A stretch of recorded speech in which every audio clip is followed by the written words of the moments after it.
Bienvenue sur votre chaîne préférée Akhbar al-Blad de Hassan Atlemsan.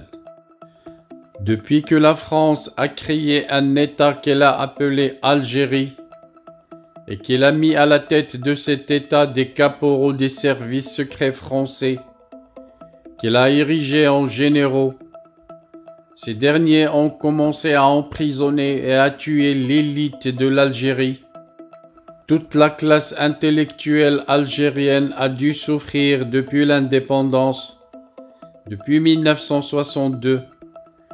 Et le régime algérien a commencé ses tortures, des emprisonnements, des captures et des disparitions pour s'assurer qu'il n'y ait pas d'opposition en Algérie. Mais jamais les militaires de l'Algérie n'avaient cru que ça sera un chanteur qui va proclamer une république kabyle et aller poser énormément de problèmes à l'étranger au régime dictateur installé en Algérie. C'est la raison pour laquelle l'Algérie a voulu durcir les conditions d'invitation et d'accueil des artistes étrangers en leur exigeant de ne pas contredire ses intérêts.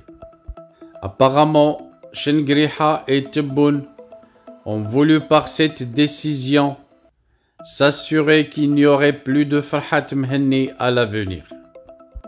Certainement, l'idée était venue à Chengriha à un moment très tard dans la nuit, alors qu'il prenait un verre de whisky de trop.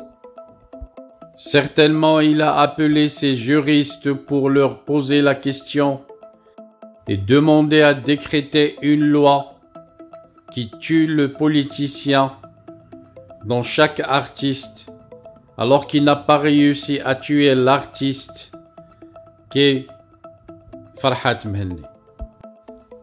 Les autorités algériennes viennent de durcir la réglementation pour permettre d'accueillir et d'inviter sur le territoire national des artistes étrangers.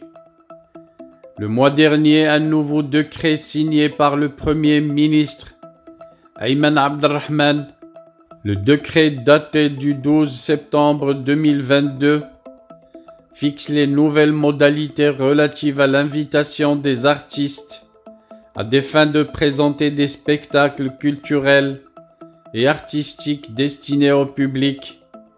Des conditions draconiennes ont été imposées aux organisateurs algériens, les organisateurs des concerts ou des festivals qui veulent inviter des artistes. L'article 7 de ce nouveau décret explique que les artistes étrangers invités en Algérie doivent se conformer à des exigences politiques très strictes. Le nouveau décret adopté par les autorités algériennes indique qu'il est exigé de l'artiste étranger invité de ne pas avoir des positions portant préjudice à l'histoire de l'Algérie ou à sa réputation ou à ses symboles et constantes nationales ou contradictoires avec ses intérêts.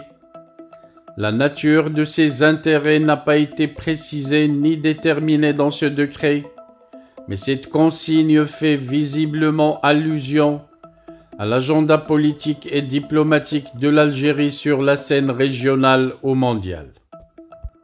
Le décret est d'une gravité flagrante, puisqu'un artiste qui ne soutiendrait pas l'indépendance du Sahara marocain ou la question palestinienne ne serait pas le bienvenu en Algérie. C'est ce que semble affirmer ce nouveau décret.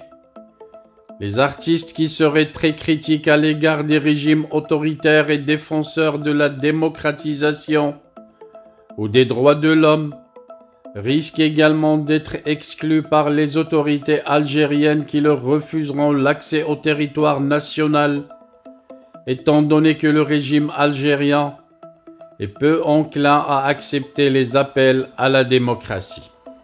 Ce nouveau décret qui a l'air d'être bâclé au moment même où Chengriha avait appelé au-delà de minuit, certainement après avoir pris un verre de trop de whisky, Ce nouveau décret qui sent l'odeur du whisky oblige également les artistes étrangers invités en Algérie à ne pas soutenir ou exprimer une quelconque sympathie pour des organisations extrémistes entre parenthèses, un autre terme générique que ce décret n'explique pas et ne développe pas.